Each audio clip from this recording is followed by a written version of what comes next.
نحمده ونصلي على رسوله الكريم اما بعد فاعوذ باللہ من الشیطان الرجیم بسم اللہ الرحمن الرحیم۔ معزز سامعین، آج ہم آپ کو بتاتے ہیں کہ مہمان کا رزق کہاں سے آتا ہے۔ ایک گاؤں میں ایک صاحب کی اپنی بیوی کے ساتھ کچھ انبن ہو گئی۔ ابھی جھگڑا ختم نہیں ہوا تھا کہ اسی اثناء میں ان کا مہمان آ گیا۔ خاوند نے اسے بیٹھک میں بٹھا دیا اور بیوی سے کہا، فلاں رشتہ دار مہمان آیا ہے، اس کے لیے کھانا بناؤ۔ وہ غصے میں تھی، کہنے لگی، تمہارے لیے کھانا ہے نہ تمہارے مہمان کے لیے۔ وہ بڑا پریشان ہوا کہ لڑائی تو ہماری اپنی ہے، اگر رشتہ دار کو پتہ چل گیا تو خواہ مخواہ باتیں ہوں گی، لہذا وہ خاموشی سے آ کر مہمان کے پاس بیٹھ گیا۔ اتنے میں اسے خیال آیا کہ چلو بیوی روٹی نہیں پکاتی تو سامنے والے ہمسائے بہت اچھے ہیں، خاندان والی بات ہے، کھانا پکانے کے لیے کہہ دیتا ہوں۔ چنانچہ وہ ان کے پاس گیا اور کہنے لگا، میری بیوی کی طبیعت خراب ہے، لہذا آپ ہمارے ایک مہمان کے لیے کھانا بنا دیجیے۔ انہوں نے کہا، بہت اچھا، جتنے آدمیوں کا کہو گا بنا دیں گے۔ وہ مطمئن ہو کر مہمان کے پاس آ کر بیٹھ گیا۔ مہمان کو کم از کم کھانا تو مل جائے گا، اس سے عزت بچ جائے گی۔ تھوڑی دیر کے بعد مہمان نے کہا، ذرا ٹھنڈا پانی تو دیجیے۔ وہ اٹھ کر گھڑے کا پانی ٹھنڈا لاتا ہوں اندر گیا، دیکھا بیوی صاحبہ زور و قطار سے رو رہی ہے۔ وہ بڑا حیران ہوا، کہا، شیرنی، اور اس کے آنسو؟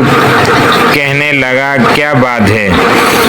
اس نے پہلے سے بھی زیادہ رونا شروع کر دیا، کہنے لگی، بس مجھے معاف کر دیں۔ وہ بھی سمجھ گیا کہ کوئی وجہ ضرور بنی ہے۔ اس بیچارے نے دل میں سوچا ہوگا کہ میرے بھی وقت جاگ گئے ہیں۔ کہنے لگا، بتاؤ تو صحیح، کیوں رو رہی ہو؟ اس نے کہا، پہلے مجھے معاف کر دیں، پھر آپ کو بات سناؤں گی۔ خیر، اس نے کہہ دیا، جو لڑائی جھگڑا ہوا میں نے دل سے نکال دیا اور آپ کو معاف کر دیا۔ کہنے لگی، جب آپ مہمان آ کر گھر کے بارے میں بتایا اور میں نے کہہ دیا کہ تمہارے لیے کچھ نہیں پکے گا نہ تمہارے مہمان کے لیے، چلو چھٹی کرو، آپ تو چلے گئے، مگر میں نے دل میں سوچا کہ لڑائی تو میری اور آپ کی ہے، اور یہ مہمان تو رشتہ دار ہیں، ہمیں اس کے سامنے یہ پول نہیں کھولنا چاہیے۔ چنانچہ میں اٹھی کھانا بناتی ہوں۔ جب میں کچن یعنی باورچی خانے میں گئی تو میں نے دیکھا، جس بوری میں ہمارا آٹا پڑا ہوا تھا، ایک سفید ریش آدمی اس بوری میں سے کچھ آٹا نکال رہا تھا۔ میں یہ منظر دیکھ کر سہم گئی۔ وہ مجھے کہنے لگا، اے خاتون، پریشان نہ ہو، یہ تمہارا مہمان کا حصہ تھا جو تمہارے آٹے میں شامل تھا۔